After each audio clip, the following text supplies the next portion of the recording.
is Dr. Daniel Manduku, Member for Parliament, Yaribari Musaba, and a member of the Orange Democratic Movement Party.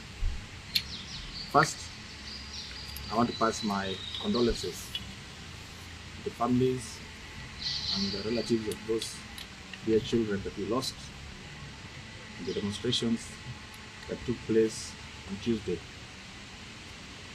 I also want to thank the young people who came out to make their voices heard. I want to thank the President for ultimately listening to the people's voice and doing the right thing. But more than that, I want to state here that as elected leaders, we are the problem. And I want to ask the President to immediately dissolve the National Assembly and call for elections within 90 days. I know people will argue that there is no IEBC, but remember, we are party to many international treaties. We can ask the AU, that is African Union, the East African Community, or the UN to send 9 commissioners to oversee the elections. The first point will be to update the voter register within 30 days and thereafter conduct fresh elections. Members of Parliament who served barely 2 years can be compensated on their remaining term.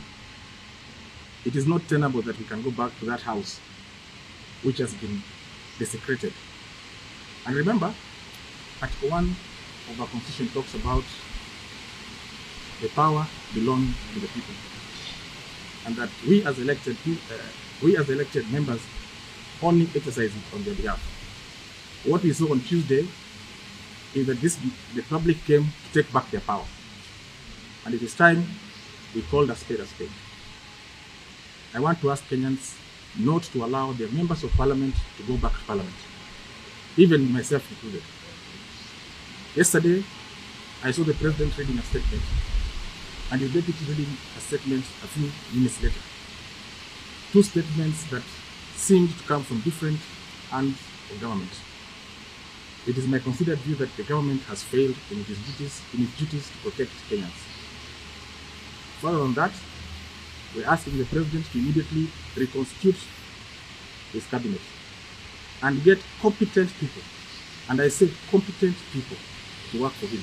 Lastly, I'm asking Kenyans and all those young people who came out to demonstrate to ensure that no member of Parliament goes back to Parliament until we go for fresh and new election.